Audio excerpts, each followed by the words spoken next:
সবিনয়ে বিনয়ে বলতেছি, আমার এই দানখালের হত দরিদ্র মানুষ যেন একটু শোক শান্তিতে দিন যাপন করিতে পারে, এদের দুঃখ দুর্দশা দেখার মতন আজকে কেউ এদের পাশে দাঁড়ায়নি।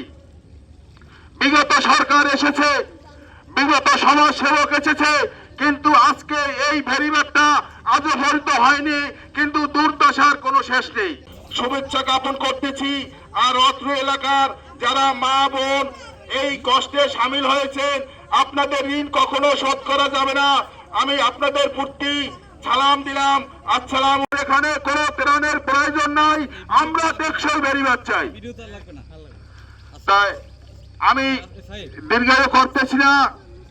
আমি এই অবটা উপদেষ্টা কলাপাড়ার ঊর্ধ্বতন বয়স খেলাধুলা রেখে তারা তাদের অধিকার আদায়ের জন্য এই কলার ভেলায় পানির ভিতরে নামে গেছে।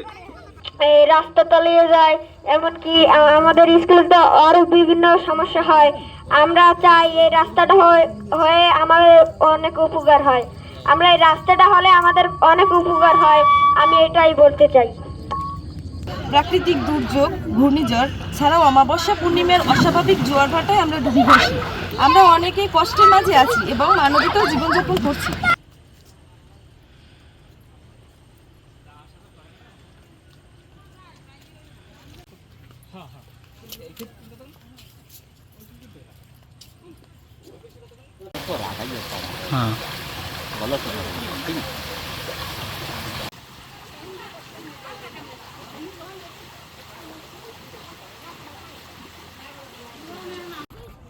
মোবাইল দেখতে ওই যে দেখি বালকর দেওয়ার কাগজ আবার মোবাইল দিক এই টোটাল এলাকায় একমাত্র এই একটা ছেলে আছে।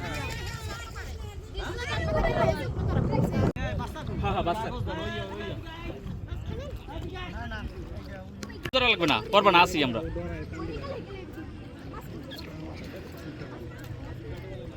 আপনাদের মনে প্রশ্ন আসতে পারে, আমরা কেন ভেলায় বেশি সংবাদ সম্মেলন করছি? যখন আমাদের এলাকায় জোয়ারের পানি প্রবেশ করে তখন নৌকা বা ভেলা ছাড়া আমাদের চলাচল অসম্ভব হয়ে পড়ে।